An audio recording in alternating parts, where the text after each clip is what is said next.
All right, so this is going to be a quick live, and essentially it's going to be a shortened book review. I've already talked about it multiple times, and before I actually get into the book, I'll just talk about the story that kind of led into the book.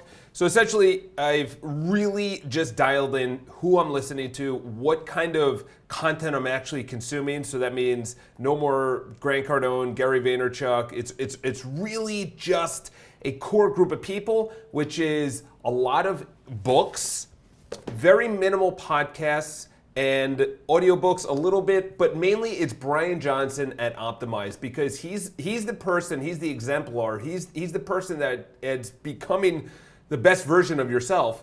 And in there, he kept on bringing up Love 2.0. So he actually dials it even further. He says Love 0.0 is you gotta love yourself first. Then it's 1.0, which is the immediate family. So it's your, like, literally your closest friends and your, obviously your brother, sister, mother, parents, everything else. Children if you have it, spouse if you have it. And then 2.0, which is other people. You know, this could be anyone, okay? So let me just go over, and I've already read this, but this is one of the biggest just kick in the faces that I've ever had a book. This is chapter 1, literally chapter 1. And essentially, I'll just lead into this for 1 second, which is earlier this year, I've already talked about it. I was missing something, so I started doing triathlon training. Hired a coach, and that dialed in my schedule, that dialed in maybe just being a little bit more bold, a little bit more confident. That dialed it in just where I had to do triathlon training, which is almost another 20 hours of my week, okay? 15 hours a week. So this morning, I did a 45-minute class, or it's about an hour class for strength, and then I'm gonna be swimming at the pool for about an hour and a half later tonight. So that's a lot of time, okay? So in between that, I have to be extremely diligent with what I put in at every single increment, okay? I still need to pay for this. I still want to get places. I still need to read. I still need to eat well. I still need to do all these things. The problem is when you're doing training like that and you have the bookend of your day, so in other words, how you start your day and how you end your day, pretty much cornered on triathlon training, which is by yourself. Some people train with other people, but if you really want to take it to the next level and you're not half-assing this, you're pretty much doing this individually. Okay, if you do it as a group, it's not as someone might be faster at swimming, someone might be faster at running, and then they slow down and they're not really looking at their heart rate monitor and other things.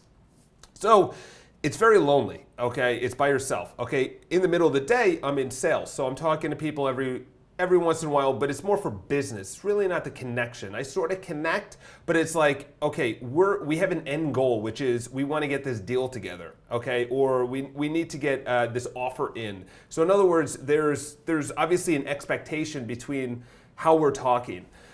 And then what I noticed is that there was something missing. There was something missing. And I'm actually reading another book. It's called Power of Agency. I just started it. And it's essentially going to be, this is more of it's more of like an overarching meta kind of way of discussing how to connect with other people, opportunities, why it's actually good, goes over the science a little bit. So let's go over the first chapter, or the first two paragraphs. Longing. You're longing for something. You know the feeling. It's that ache of sensing that something vital is missing from your life. A deep thirst for more. More meaning, more connection, more energy, more something. Longing is that feeling that courses through your body just before you decide that you're restless, lonely, or unhappy. That's exactly what I was feeling. It was just this lingering. It was kind of like you had your AC on, and your AC is just like in the background, like It was just this drum through the weeks earlier this year that I was just experiencing this overarching, like I couldn't put my finger on it. This is exactly what it is. Continuing. Longing like this is not just any other mental state. It's deeply physical. Your body craves some essential nutrient that it's not getting. Yet you can't put your finger on it. It's kind of like what I just said. Sometimes you numb this ache with a deep dive into work, gossip, television, or gaming. But more often, these and other attempts to fill that aching void are merely temporary distractions. The longing doesn't let up. It trails you like a shadow, insistently making all distractions the more appealing. And distractions abound. That second or third glass of wine, that stream of texts or tweets, that couch and remote control. Odds are, food is abundant in your life.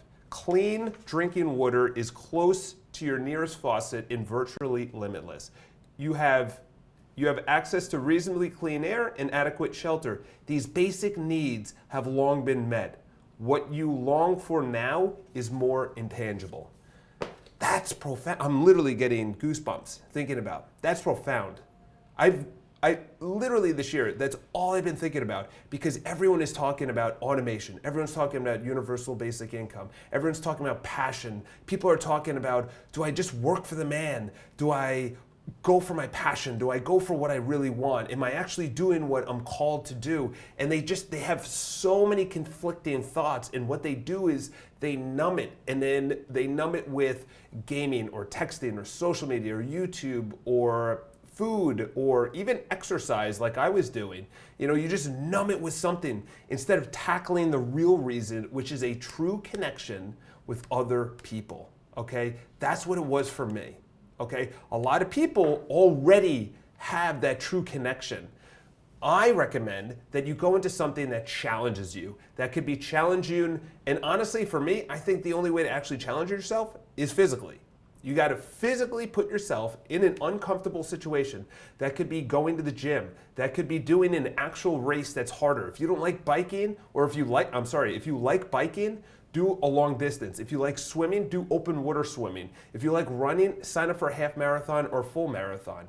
Pushing yourself, because once you sign up, you're forced to actually push yourself. You're forced to actually dial in your sleep, in your nutrition, in your training regimen.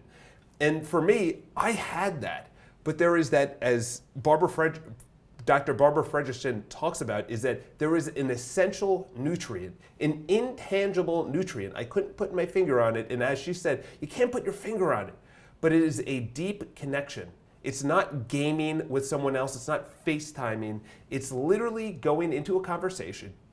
And as she talks about, it's not surface level stuff. I hate surface level talk. I absolutely despise it. I just have this inkling for deeper connection. That is asking more when someone's telling a story. That is going deeper into someone's life. That is asking the questions. I discovered that probably 7-8 years ago, and I have dialed in, and I keep on using that word, but I've dialed in how to ask the right questions. Something that's more interesting, more intriguing, more unique than, oh, how did it make you feel? Did you feel good? How was the marathon? Oh, it was great. And then you move on. No. Did you zonk? Did you train? Did you gel? Did you bring a water backpack? How was it? How was the weather? Was there a lot of elevation? How many runners were there? Were you happy with your performance? Are you going to be doing another one? Just being excited about that, excited about the interactions, seeing the interactions that you already are going to be having every single day. It could be with a colleague, it could be with someone when you get your coffee or your food, is just go a little bit deeper, have a little fun. So I'll just give you one example and then I'll hop out, is that anytime I go for, say, something that is non-food related, and the person has a long line and they've been assisting a lot of people, and you can see it in their face, they're like, they're ringing it up, and they say, what would you like? And I always go, double bacon cheeseburger. And it could be at Starbucks, and they're like, and then they look at me and they always laugh because I say it with a straight face. It's a deeper connection. It releases that tension in the air that we are all feeling. We all want that deeper connection, except we're being drowned out by loneliness. And to be honest, this is the future. The future is not your cell phone. Your future is not social media. Your future is not connecting more online. The future is going to be more individual, in-person, small groups, more adventures, more experiences with other people without those distractions, okay? I've been thinking, when I do an event in the future, say 5, 6, 7, 8, 10 years, whenever I do an event, It will include physical activity. There will be no cell phones. There's no picture taking. You just are there, okay? Maybe there's 45-minute time frame where you can go to your cell phone. Other than that, no. If something is going on in your life that you need your cell phone, then don't come to the event. That's really what it's going to come down to. All right, so if you guys have any questions, I would say that the book, it's all right. I don't recommend it, other than if you had that deeper longing connection that I needed, that I was missing, that I couldn't put my finger on, and that first sentence just skyrocketed into a book of, oh, okay, you got to go deeper into the conversation. You got to look for opportunities to have a Love 2.0. And obviously 1.0 is with family members and 0.0 is with yourself. So 2.0 is with the general public. You have to look for opportunities. You have to understand that monotonous conversations that you're always going to be having, you have to actually make an effort, and then just obviously be present without the distractions of everything else, okay? And just enjoy it. So that's Love 2.0. That's what I got out of it. Every single day, I actually have a checklist every single morning that I do before I start. And essentially, on this checklist, I can't flip my monitor up, but on there, it's Love 2.0. Do I leave my phone at work? Do I have deep work session 1? So I have a check mark whether I did it or not. So I look for opportunities and I track it. Okay, so I know how many times per week, per month, per year that I actually do this. And because I track it, I look for opportunities to actually go into a deeper conversation, not how's the weather, how are you doing? That's not Love 2.0. It's that where you're sharing a connection and you're both better for it. So have an amazing day. Any questions, obviously leave in the comments below. And as always, I'll be coming back for more sometime this week when I'm done with Power of Agency.